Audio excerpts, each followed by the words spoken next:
Selamat pagi Bapak Ibu yang terkasih di dalam Tuhan kita Yesus Kristus. Pagi hari ini kita sangat bersyukur bahwa kita ada kesempatan dalam memuji Tuhan serta mendengarkan firman Tuhan.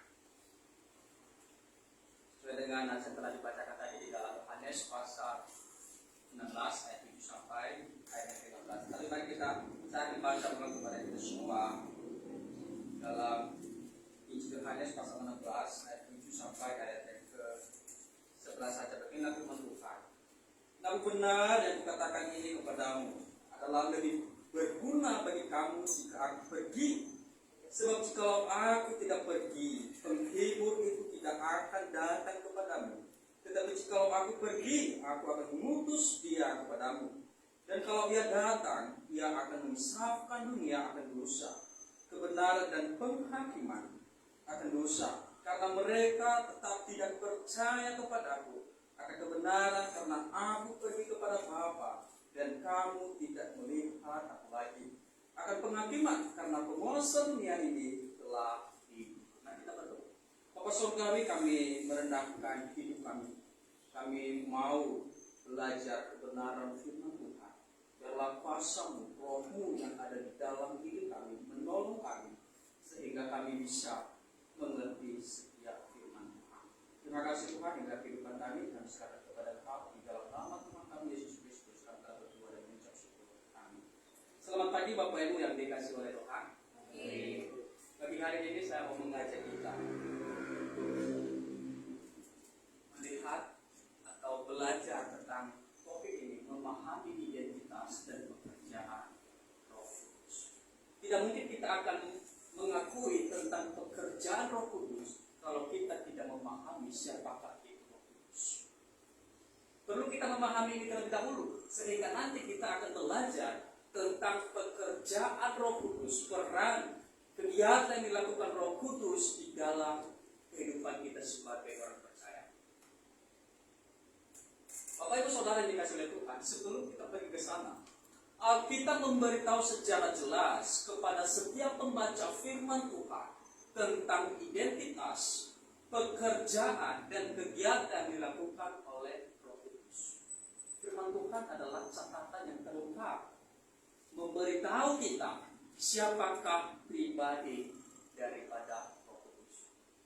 Jangan mencari sumber yang lain. Sumbernya hanya ada satu, yaitu firman Allah. Kenapa kita perlu mempelajari ini? Karena ada banyak, sangat menyedihkan, karena banyak orang salah paham dalam memahami pribadi Roh Kudus. Minggu lalu Pak Daniel sudah menyinggung bahwa ada orang yang percaya bahwa Roh Kudus itu hanya sekedar kuasa yang diberikan oleh Tuhan. Hanya sekedar kekuatan yang diberikan oleh Tuhan atau sekedar pengaruh yang diberikan oleh Tuhan. Bapak Ibu Saudara yang dikasihi oleh Tuhan, itu salah total. Karena Roh Kudus tidak hanya sekedar pengaruh, tidak hanya sekedar kuasa yang diberikan oleh Tuhan, tetapi dia adalah pribadi yang mendiami orang percaya. Ini dari kesalahpahaman yang terjadi. Ada oknum selain daripada yang disampaikan oleh Daniel, ada oknum yang percaya bahwa hanya ada satu pribadi. Ini adalah kelompok Oneness.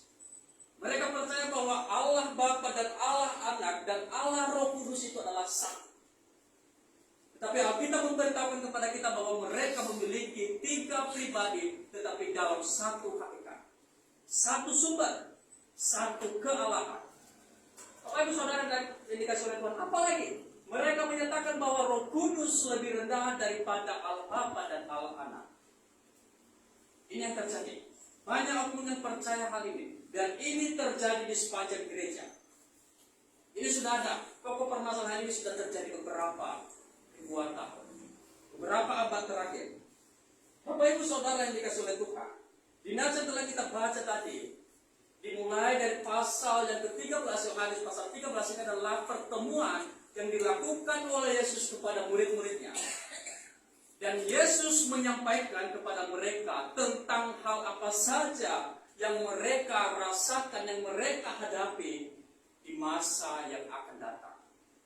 Makanya di dalam pasal 16 ayat 1 sampai ayat 4 dikatakan, Semuanya ini kukatakan kepadamu supaya kamu jangan kecewa dan menolak aku. Kamu akan dikucilkan, bahkan akan datang saatnya bahwa setiap orang yang membunuh kamu akan menyangka bahwa ia berbuat bakti bagi Allah. Mereka akan berbuat demikian karena mereka tidak mengenal Bapa maupun aku, tetapi semuanya ini kukatakan kepadamu supaya apabila datang saatnya kamu ingat bahwa aku telah mengatakan kepadamu. Yesus mengingatkan murid-muridnya, memberitahu kepada muridnya bahwa mereka akan dikucilkan, mereka akan dianiaya. Bapak Ibu Saudara yang dikasihi oleh Tuhan,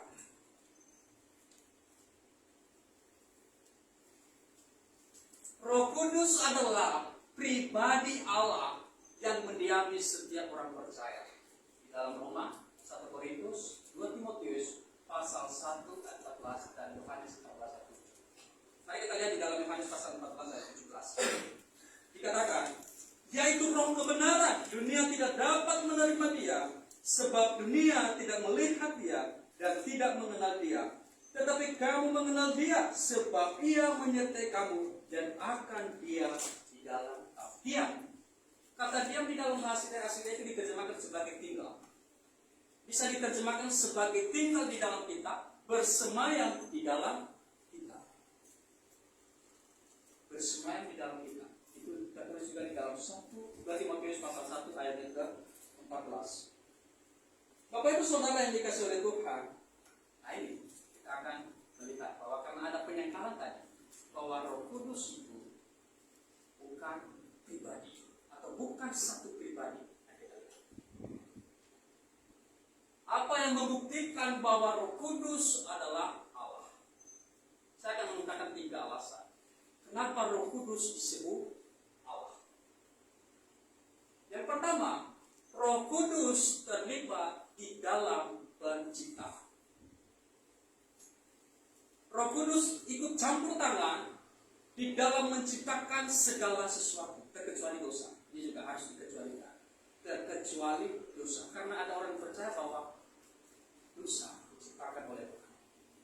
Dia terlibat di dalam penciptaan, berarti dia ada sebelum dunia diciptakan. Tidak mungkin manusia diajak untuk menciptakan. Hanya Allah yang memiliki kuasa untuk menciptakan. Selain daripada itu apa? Memiliki kedudukan setara dengan Allah Bapa dan Allah Anak. Mereka sejajar. Kalau dia tadi rendah, berarti ini salah. Ayat ini salah. Dan ini juga membuktikan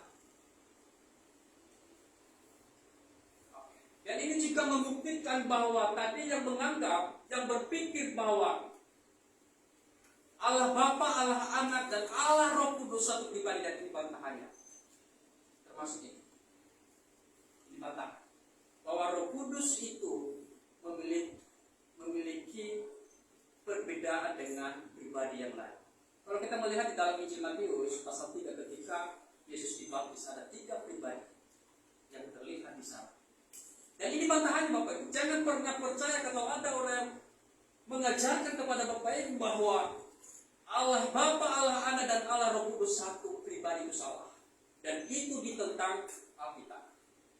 Tapi dikatakan bahwa di dalam Injil Yohanes atau 1 Yohanes pasal 5 ayat 7 dikatakan, mari Bapak Ibu kita melihat di dalam Injil Yohanes pasal 5 ayat 7 dikatakan, sebab ada 3 yang memberi kesaksian di dalam surga, Bapa, Firman. Bapa, Firman adalah Roh Kudus. Firman adalah Yesus Kristus maksudnya, dan Roh Kudus, dan ketiganya adalah satu. Satu dalam arti di sini adalah hakikatnya, sumbernya, dasarnya satu, tetapi berbeda dengan pribadi. Pekerjaannya juga berbeda. Bapak Ibu Saudara yang dikasihi oleh Tuhan, selain daripada itu, Roh Kudus memiliki atribut-atribut lain yang disebut sebagai Roh Kudus kekal. Nanti Bapak Ibu membaca ayat Alkitabnya, tidak semua, kalau kita semua lihat ayat Alkitabnya pasti sampai sore nggak bakalan selesai. Yang disebut Roh Kudus itu kekal. Selain daripada itu, Roh Kudus Maha tahu. Dia tahu. Di dalam Yohanes pasal 16 ayat 13.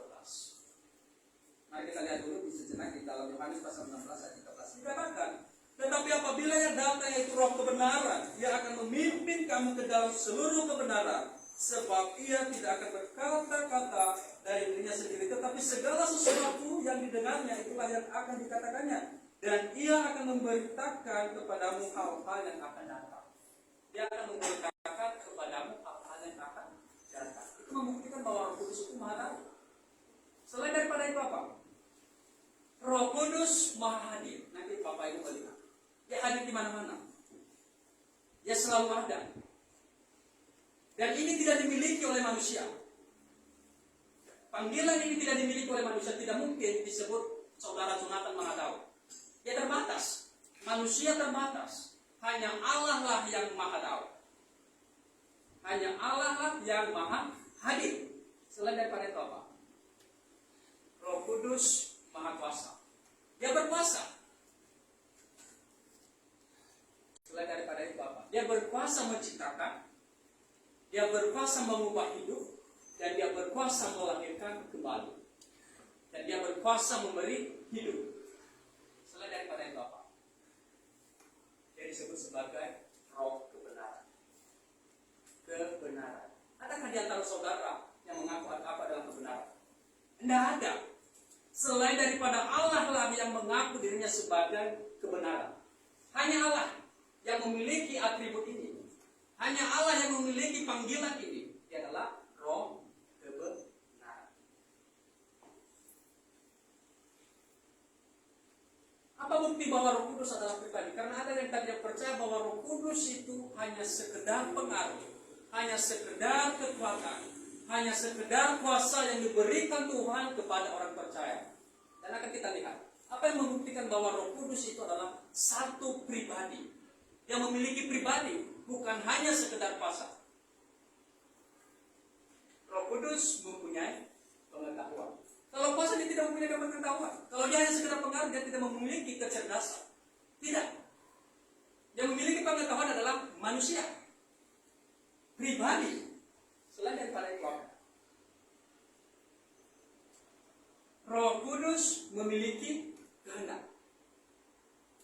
Mungkin nanti Bapak Ibu melihat di dalam ayat Alkitabnya 1 Korintus. Di dalam 1 Korintus 12 ayat 11. Dia memiliki kehendak. Kalau hanya dia sekedar kuasa tadi, hanya sekedar pengaruh, dia tidak mungkin memiliki kehendak. Roh Kudus mempunyai kasih. Kalau hanya pengaruh, dia tidak memiliki kasih. Tapi dikatakan bahwa Roh Kudus memiliki kasih. Dia disebut sebagai Roh kasih. Selain daripada itu, Roh Kudus mempunyai pikiran. Dikatakan yang menyelidiki segala sesuatu yang ada di dalam diri Allah. Roh Kudus berkuasa. Roh Kudus memiliki kuasa. Jadi membuktikan bahwa ini hanya dimiliki oleh setiap pribadi.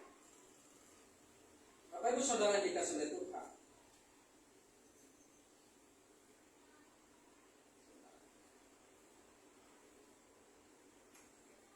karena Roh Kudus adalah pribadi Allah, dia akan berduka.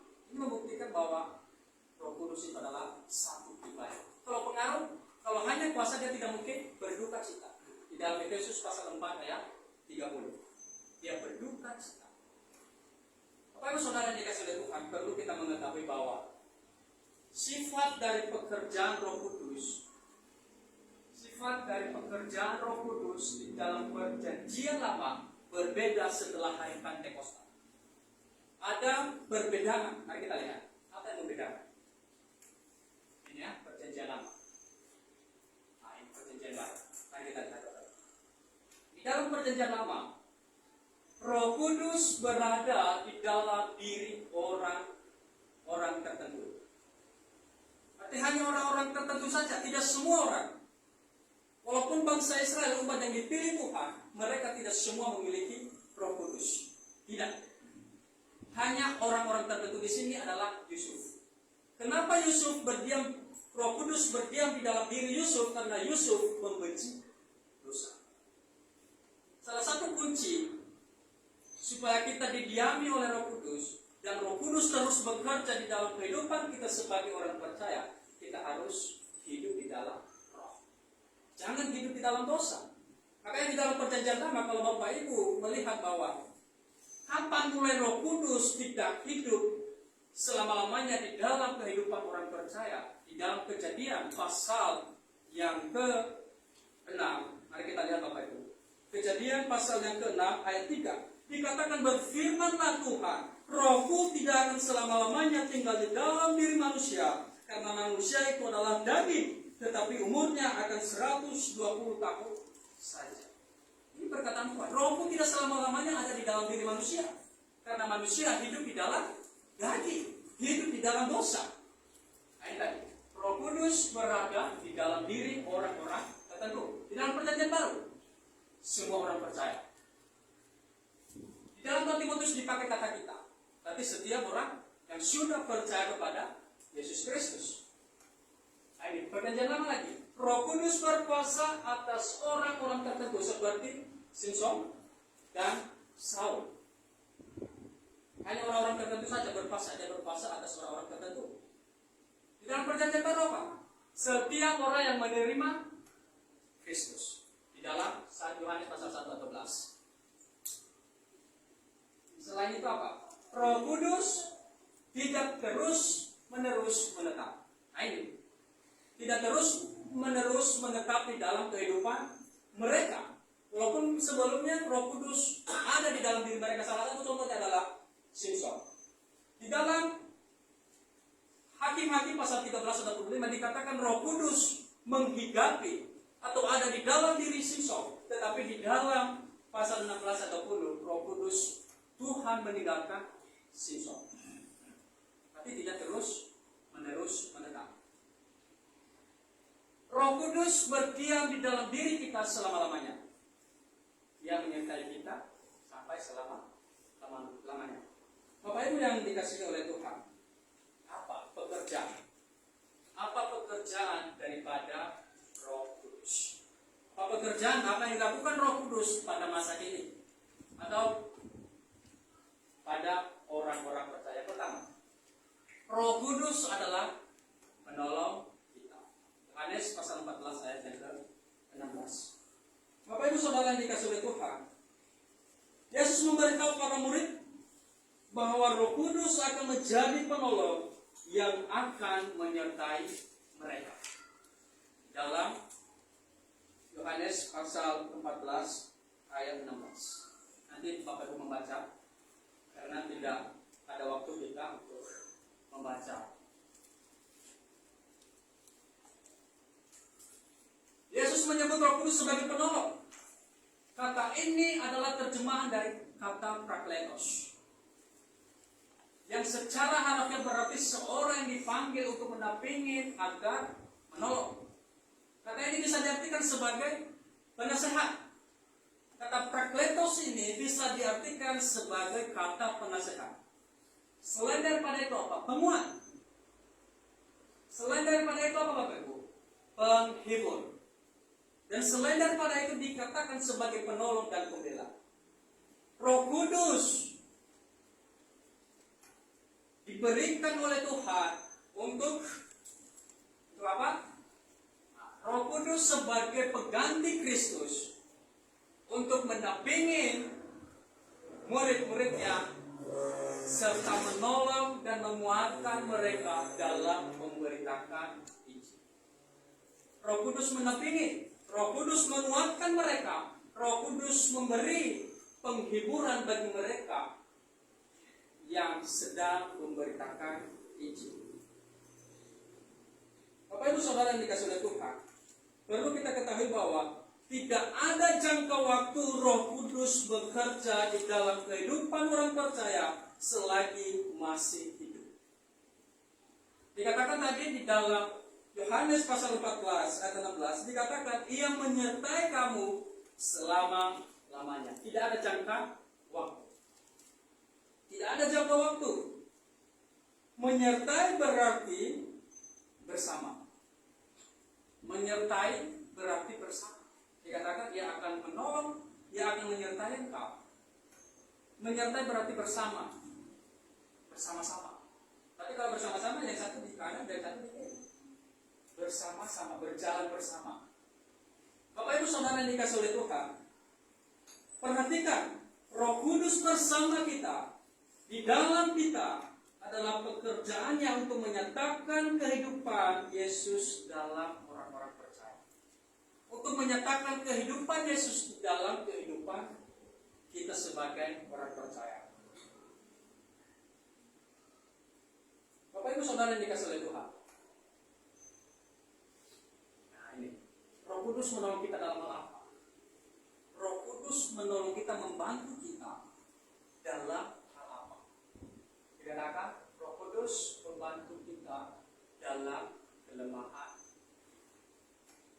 Dalam kelemahan kita, mungkin nanti Bapak Ibu melihat di dalam Roma pasal 8 dan 5. Roh Kudus membantu kita dalam kelemahan kita.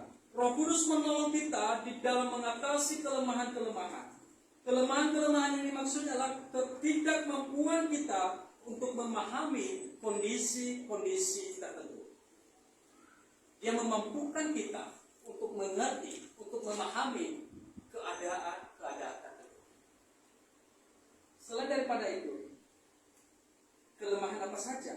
Bisa itu secara jasmani, emosi kita teristimewa rohani. Dia akan membantu kita, menolong kita untuk memahami kondisi-kondisi tertentu. Nah, ini. Tetapi di dalam nats itu, di dalam Roma pasal 8:26, kelemahan yang dimaksud di sini adalah kelemahan kita dalam berdoa. Kelemahan kita dalam berdoa. Kelemahan kita dalam hal berdoa. Bapak Ibu Saudara yang dikasihi oleh Tuhan, Roh di dalam hati kita juga membantu, bekerja di dalam diri kita sebagai roh yang memberikan anugerah dan memanjatkan permohonan kita. Bapak Ibu Saudara yang dikasihi oleh Tuhan,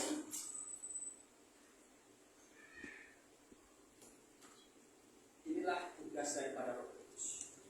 Dia yang akan menolong kita untuk berdoa. Selain daripada itu apa? Roh Kudus membantu kita dalam hal apa? Roh Kudus menolong kita bersaksi tentang Kristus.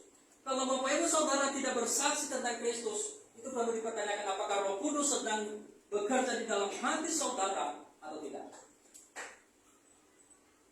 Dikatakan di dalam Kisah Para Rasul pasal 8, tetapi kamu akan menerima kuasa kalau Roh Kudus turun ke atas kamu, dan kamu akan menjadi saksiku seluruh Yudea, Samaria, dan sampai ke ujung bumi. Dia menolong kita untuk bersaksi tentang Kristus.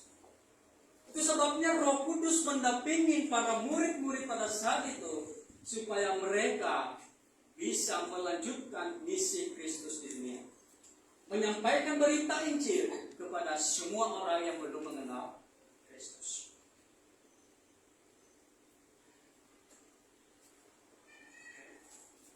Dikatakan Roh Kudus memampukan kita untuk melakukan pekerjaan Tuhan. Mari kita lihat Bapak Ibu di dalam 2 Timotius pasal 1. Mari Bapak Ibu, di dalam 2 Timotius, apa yang disampaikan Paulus kepada Timotius, seorang anak kekasihnya.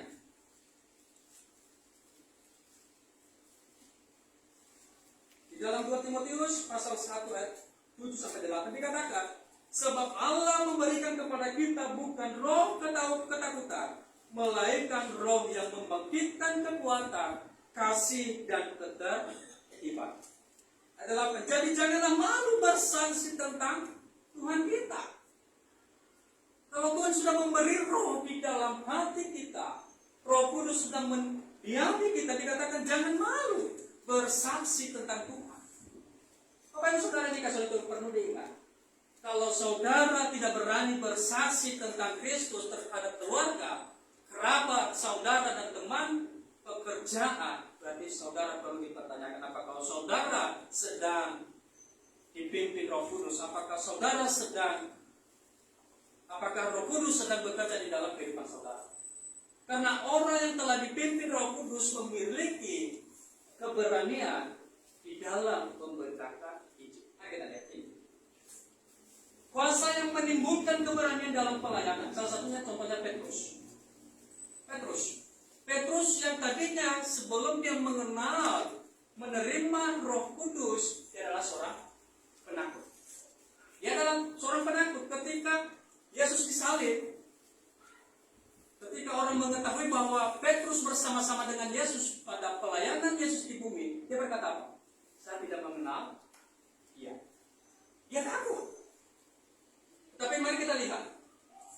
Setelah Yesus mendiami, berkuasa atas Roh Kudus, ketika hari Pentakosta akhirnya,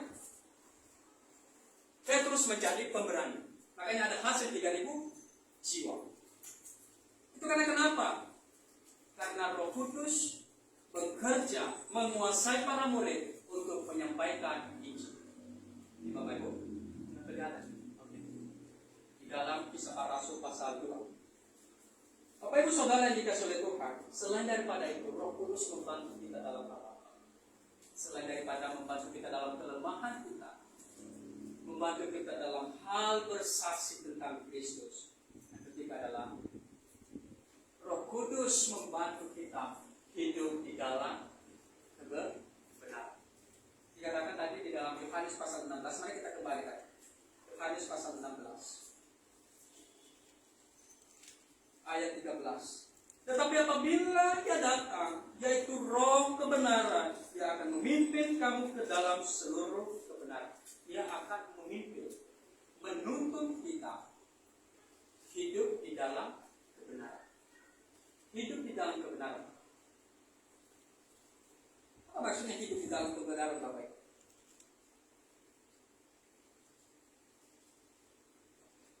Hidup dalam kebenaran berarti hidup tanpa kepalsuan. Karena banyak orang Kristen palsu. Hidupnya palsu. Dia mengasihi tapi itu bukan karena dari hati. Dia mengasihi karena ada maunya, berarti itu palsu. Selain daripada itu apa? Hidup tanpa manipulasi dan hidup dengan penuh kepura-puraan. Hidup dengan penuh kepura-puraan. Bapak Ibu Saudara yang dikasihi oleh Tuhan, jangan hidup dengan penuh kepalsuan. Karena kenapa? Mari kita lihat. Amsal 15 ayat 3.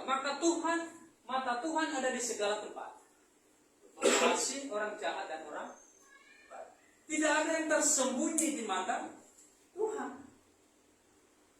Tuhan tahu kalau Bapak Ibu itu hidup dengan penuh kepura-puraan, hidup dengan penuh kepalsuan. Tuhan tahu. Karena dia tadi adalah Maha Tahu. Tuhan adalah Maha Tahu. Bapak Ibu yang dikasihi oleh Tuhan, dengan kata lain, hidup dalam kebenaran berarti hidup secara jujur. Hidup secara jujur. Hidup secara tulus. Hidup secara ikhlas. Tulus, ikhlas. Bagaimana cara kita untuk bisa hidup dalam kebenaran? Yang pertama, hidup dalam Yesus yang adalah sumber kebenaran. Hidup dalam Yesus yang adalah sumber kebenaran. Yohanes 14 ayat 6. Akulah jalan, kebenaran dan hidup. Dan di dalam nas yang telah kita baca tadi, mulai dari Yohanes pasal 14, 15 ayat 16, 3 kali Roh Kudus disebut sebagai Roh kebenaran. Berarti pantas dong Roh Kudus memimpin kita, menuntut kita ke dalam kebenaran karena dia adalah kebenaran. Kalau dia tidak hidup di dalam kebenaran, nggak mungkin seseorang bisa mendampingi orang untuk hidup di dalam kebenaran. Tidak mungkin. Ibaratnya begini. Ada orang yang mau, contohnya dia pergi ke Bali, tapi orang yang mendampingi tidak pernah ke Bali. Bagaimana dia bisa bersama-sama dengan orang itu untuk pergi ke Bali? Karena dia tidak pernah ke sana. Sama juga, Roh Kudus bisa memimpin kita, mendampingi kita dalam kebenaran karena dia adalah Roh kebenaran. Selain daripada itu Bapak-Bapak itu punya prinsip hidup. Jika ya, jika tidak, katakan tidak. Itu dikatakan dalam Matius pasal 5 ayat 30. Jika ada orang bertanya kepada kita jawab ya. Kalau memang itu adalah benar. Kalau tidak, kita jawab tidak. Bapak Ibu Saudara yang dikasih oleh Tuhan, inilah yang dilakukan Roh Kudus sebagai penolong di dalam kehidupan orang percaya. Yang kedua, Roh Kudus mengisapkan dunia. Roh Kudus mengisapkan dunia. Di dalam pasal 16 tadi ayat 8 dikatakan, dan kalau ia datang, ia akan memisahkan dunia akan dosa, kebenaran dan penghakiman. Mengisahkan berasal dari kata insaf, kalau bahasa Indonesia itu. Berasal dari kata insaf. Berarti sadar. Disadarkan. Kesadaran. Nah, istilah mengisahkan di dalam bahasa aslinya adalah elecho. Elecho berarti menyingkapkan, menunjukkan kesalahan, meyakinkan, menegur, dan membuktikan. Bapak Ibu Saudara yang dikasihi oleh Tuhan, Roh Kudus menegur melalui hamba Tuhan. Roh Kudus menegur. Tugas para pelayan Tuhan adalah menegur setiap jemaat, mendorong setiap jemaat. Selain daripada itu, Roh Kudus menegur setiap pendengar firman Tuhan. Akhirnya apa yang saya maksud di sini? Hamba Tuhan sarana yang dipakai oleh Roh Kudus untuk menegur setiap jemaat yang hidupnya tidak sesuai aturan dari Tuhan. Bapak Ibu Saudara yang dikasihi oleh Tuhan,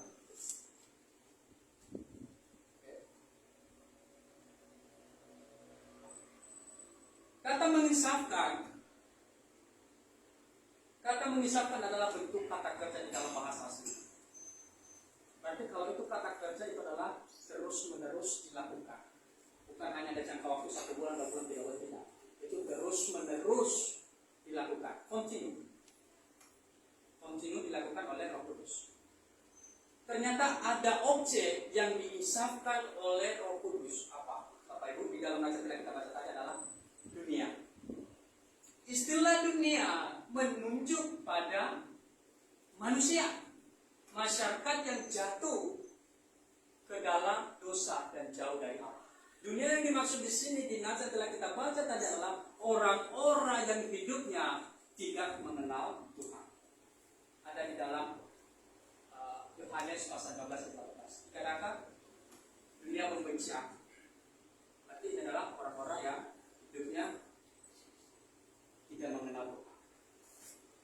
Bapak Ibu Saudara yang dikasihi oleh Tuhan, pelayanan Roh Kudus untuk mengisahkan dunia bekerja dalam 3 aspek. Ada 3. Nah, yang telah kita baca tadi. Kita lihat Bapak Ibu. Roh Kudus mengisahkan dunia akan dosa. Objeknya ada, dosa.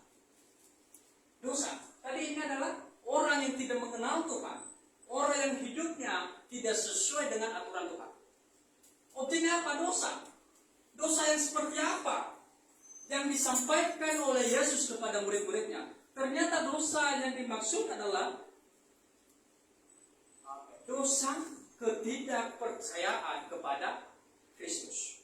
Dikatakan tadi ayat 9, akan dosa karena mereka tetap tidak percaya kepada aku.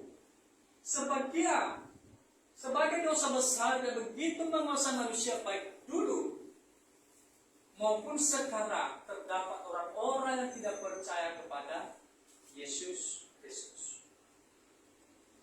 Yesus Kristus datang kepada Bani Israel, tapi mereka tidak percaya. Mereka tidak percaya bahwa Yesus adalah Raja yang telah datang yang dibuatkan di dalam perjanjian lama. Bapak Ibu Saudara yang dikasihi oleh Tuhan, mereka tidak mempercayai Injil, menolak keselamatan yang ditawarkannya. Mereka tidak mempercayai Injil dan menolak keselamatan yang ditawarkannya, mereka telah berbuat dosa. Di dalam Yohanes pasal 1 ayat 11. Yang datang kepada milik kepunyaannya, tapi kepunyaannya itu tidak menerimanya, menolak. Mereka menolak Yesus, walaupun dia datang. Tapi mereka menolak Yesus. Roh akan mengisahkan dunia bahwa alasan sebenarnya mengapa dosa berkuasa atas mereka disebabkan karena mereka tidak dipersatukan dengan Kristus melalui iman. Tidak dipersatukan dengan Kristus, tidak dipersatukan menjadi keluarga Allah karena tidak memiliki iman. Bapak Ibu Saudara yang dikasihi oleh Tuhan, kesadaran ini juga menerangkan akibat yang mengerikan jika orang berbuat dosa, terus berbuat dosa setelah diinsafkan, ditegur dan disadarkan dia harus memilih. Ketika orang yang tidak mengenal Kristus terus Injil disampaikan, diberitahu bagaimana kita bisa masuk surga. Kalau dia sudah mendengar Injil itu, dia akan memilih apakah dia percaya atau tidak. Bapak Ibu Saudara yang dikasihi oleh Tuhan,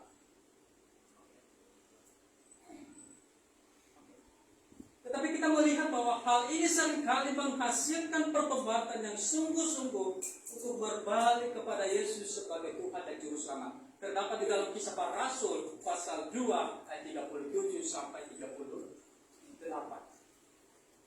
Inilah pekerjaan yang dilakukan oleh Roh Kudus.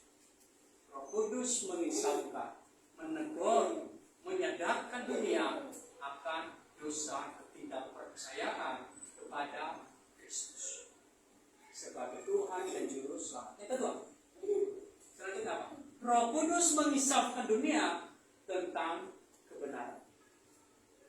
Roh Kudus menyadarkan dunia tentang kebenaran.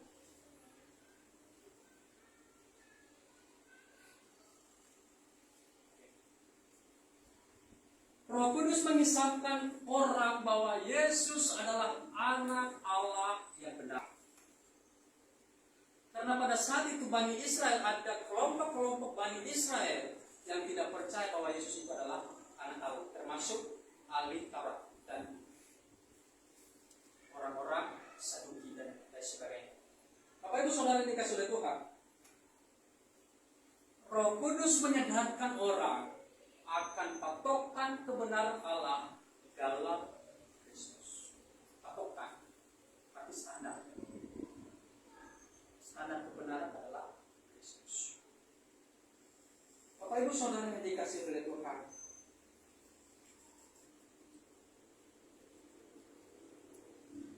dia akan mengisahkan dunia bahwa Yesus dari Nazaret adalah Kristus yang adil dan benar, seperti yang diakui oleh kepala pasukan itu di dalam Lukas pasal 23 ayat 47. Dikatakan, sungguh orang itu adalah orang benar. Sungguh orang itu adalah orang benar ketika Yesus salah. Ada prajurit yang mengakui bahwa Yesus itu adalah orang benar. Bapak Ibu Saudara yang dikasihi oleh Tuhan, selain daripada itu apa? Roh Kudus mengisahkan dunia tentang penghakiman. Di dalam Yohanes 16 ayat 11. Penghakiman, pengadilan Allah.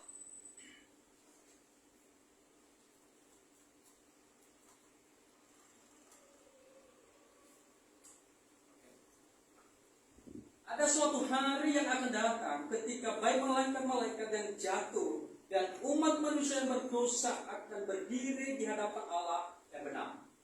Pengadilan, penghakiman Kristus. Yang memimpin adalah Kristus sendiri. Tapi jangan salah, kita ikut juga menghakimi. Kita ikut menghakimi orang-orang yang jatuh ke dalam dosa maupun malaikat.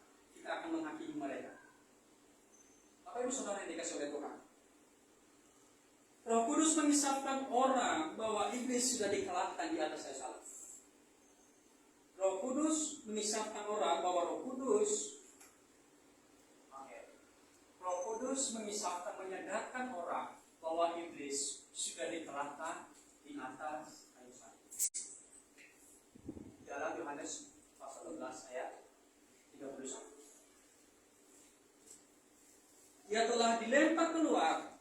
dunia orang bukan Yahudi pada saat para peramalnya dibungkam dan mesbah-mesbahnya ditinggalkan orang, ketika ia diusir keluar dari tubuh, banyak orang dalam nama Yesus Kristus jadi lempar keluar, jadi diusir dari tubuh manusia yang kerasukan setan pada saat itu.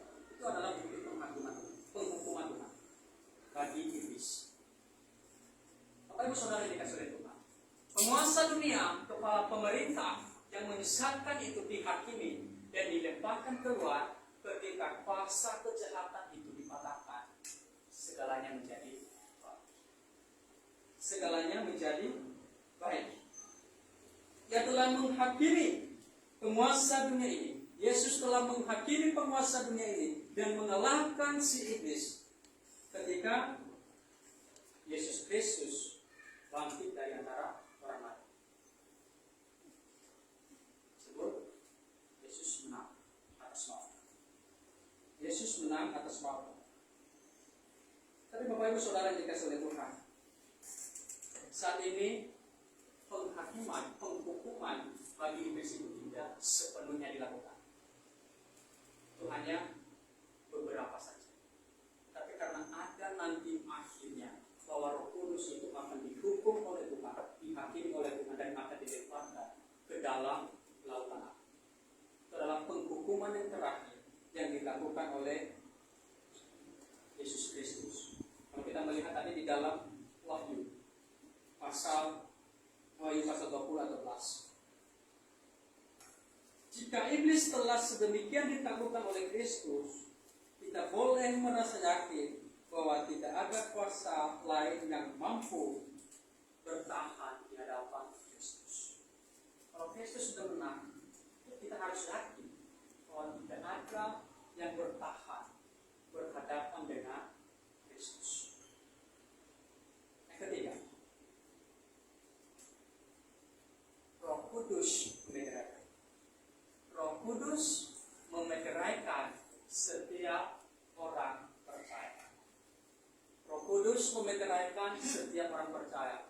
Efesus pasal 1 ayat 13 sampai 14. Roh Kudus memeteraikan.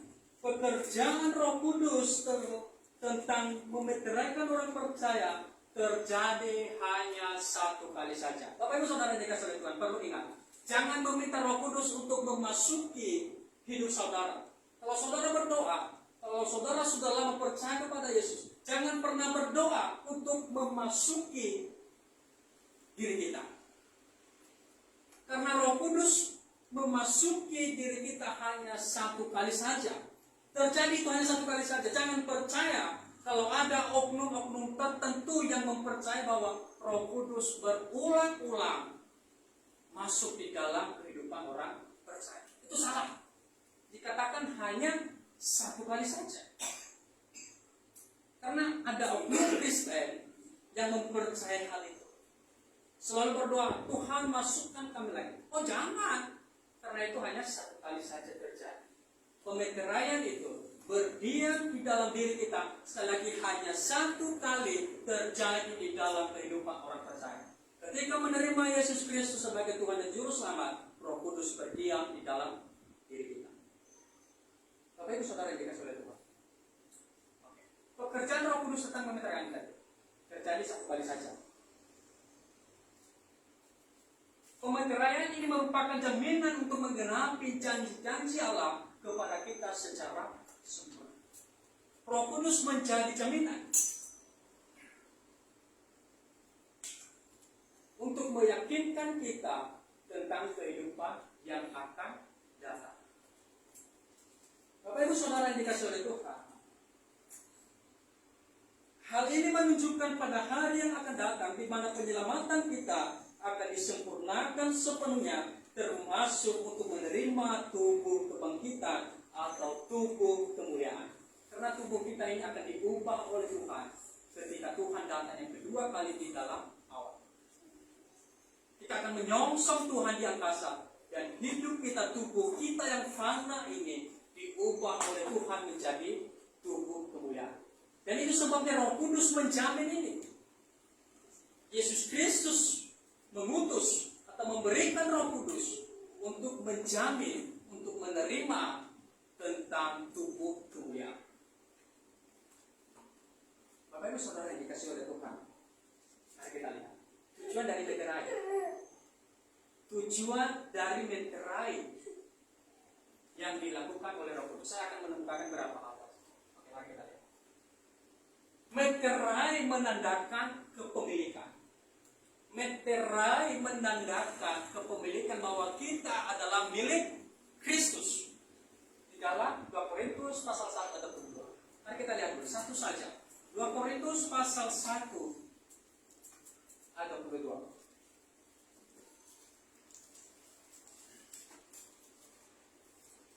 2 Korintus pasal 1 atau 2 dikatakan, memeteraikan tanda miliknya atas kita yang memberikan Roh Kudus di dalam kita sebagai jaminan dari semua yang telah disediakan untuk kita.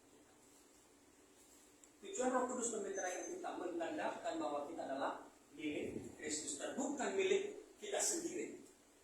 Bukan milik diri kita sendiri, tetapi milik Kristus. Makanya di dalam Galatia pasal 2 ayat 20, mari kita lihat. Galatia pasal 2, ternyata hidup kita ini bukan hanya milik kita sendiri, tetapi milik Kristus, milik Tuhan.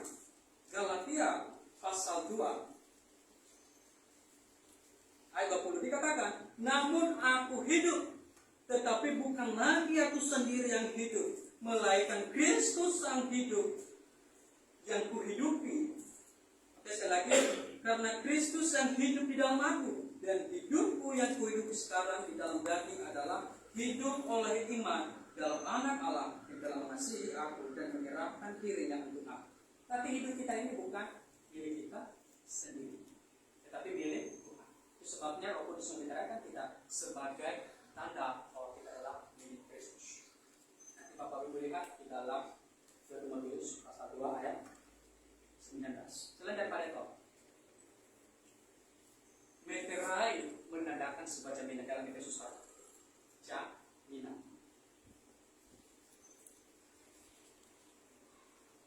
Mengapa kita perlu jaminan? Kalau kita meminjam uang kita, pasti kita dituntut untuk memberi jaminan. Mungkin akte rumah, DPKB mobil dan sebagainya.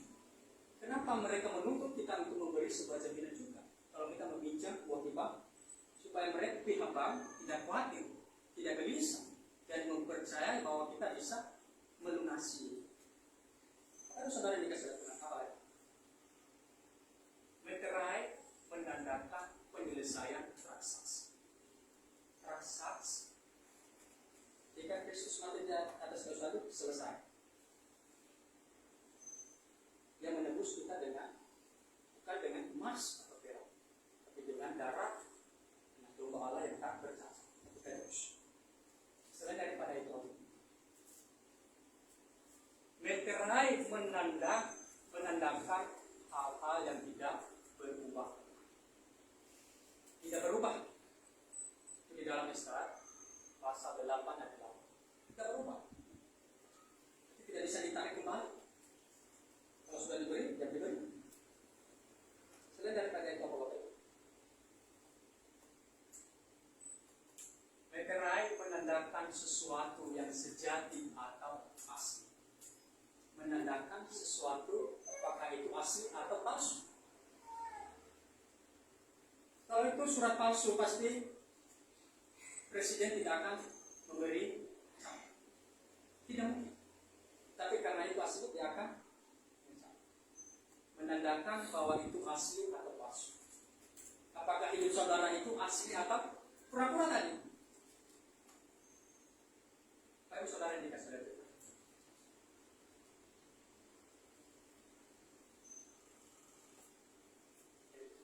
Tentu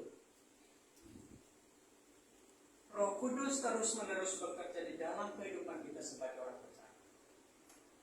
Roh Kudus terus-menerus bekerja, melakukan pekerjaan di dalam kehidupan kita tanpa ada jangka waktu. Selama-lamanya.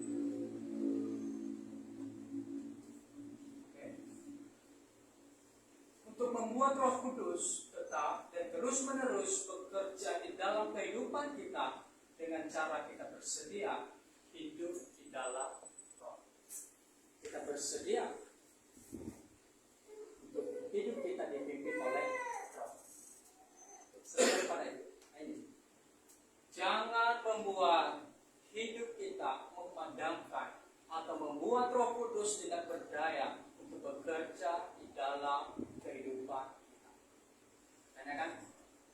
Dalam 1 Tesalonika 5:19, janganlah padamkan, jangan membuat Roh itu tidak berdaya, jangan menekan Roh itu, tapi biarkanlah Dia bekerja di dalam kehidupan kita sebagai orang percaya. Kita berdoa. Tuhan, terima kasih, kami sangat bersyukur kami telah belajar firman Tuhan dalam hal terus menolong kami sehingga kami bisa membuka hati kami bersedia untuk dipimpin Roh Kudus dan membiarkan Roh Kudus terus bekerja di dalam kehidupan kami. Terima kasih Tuhan, dengan kehidupan kami serahkan kepada Engkau.